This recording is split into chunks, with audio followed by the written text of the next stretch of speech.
And this was my last job. I quit like 7 years ago. But there's a show up I want to see, so I want to go check it out. Oh, by the way, this is Brooklyn-based artist Wizard Skull. Thanks for watching. Let's go see a show.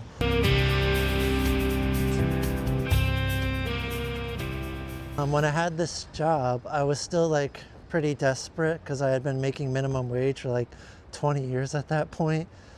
And I started out here helping, they have these concerts in the summer in this courtyard, and they'll have like beer stands set up in the corners, and my job was to carry the kegs from way back in there to the beer stands. And at the time I'd be carrying them, there'd be like thousands of people here, and people would be slapping my ass and grabbing my ass as I brought the keg through the crowd. But I was like so new to the job, and I was so desperate to have a job and desperate for money that I felt like I just had to take it and I couldn't complain. So thankfully I don't do that anymore. But after that, then I started working as visitor services in the galleries, which is you give tours, talk about the art, but mostly it's kind of just standing there telling people where the bathroom is and telling people not to touch the art. I can't remember the last time I was here, but there's a show I want to see, so I came to check that out.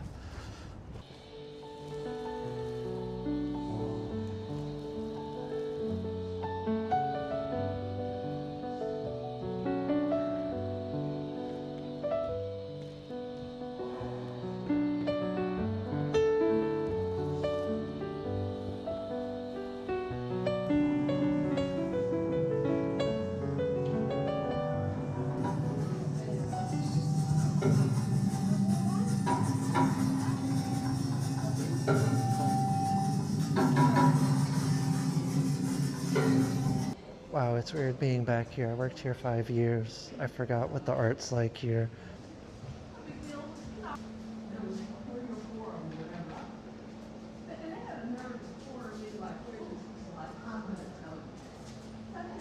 This is a nice painting.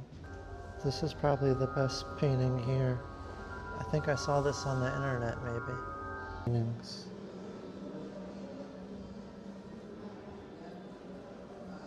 They're very tiny, see? Oh, they have a set. Hello friends, I accidentally hit slow motion when recording, so there's no audio. This room they had set up so anyone could make art in it, so I decided to make some art. Look, here's me holding a pencil and then I'm drawing. Then you can take the drawing and hang it up in the room. There's other people's drawings. On my interview here, one of the things they told me in the interview is that I'll never show my art here. Looks like I proved them wrong. I just hung up that little art piece I did. All right, that was a visit to Ps1Moma. Last job I ever had before I worked nothing but full-time on my art. If you don't believe me, take a look at this. Yep, who's that? That's me. Well, good visit. Now I'm going grocery shopping. All right, where are the snacks? I want something good. So one thing I never expected as an artist, like the years of dreaming of making it as an artist, I never realized this was a part of being a successful artist, is the hate messages. Hold on, it's loud. It almost doesn't matter what sort of art you make. If enough people see it, you're gonna get hate messages either way. I posted all these photos. I bought a Joe Biden mask and I was wearing it when posing with some of my art. And I started getting hate DMs from Trump people for being pro-Biden. And at the same time, I was getting hate DMs from pro-Biden people who said I was making fun of Biden. Like both of them looking at the same exact picture. And I'm getting hate for being pro-Trump, making fun of Biden. I'm getting hate for being pro-Biden.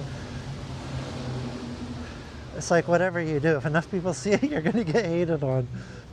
15 years ago, I had no television, no computer. I was too poor to afford the internet at home. And I had a flip phone, that's just call and text. But a friend had given me their old iPhone and it had no service on it, but I could use it on Wi-Fi. And I used to come to this coffee shop once a week, buy one coffee and use the internet for like an hour, 2 hours. Once a week, that's it.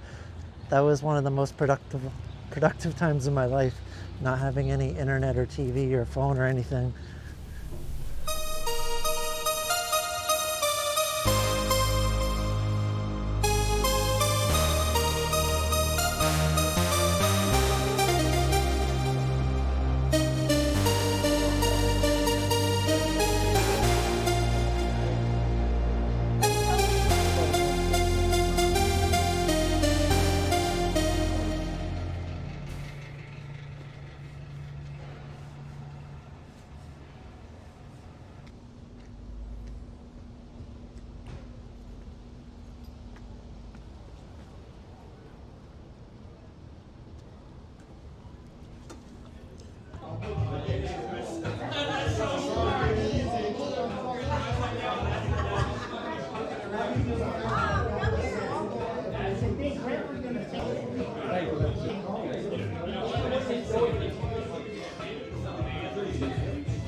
One of the most common questions people ask me is, what artists inspire me? How do I get inspiration?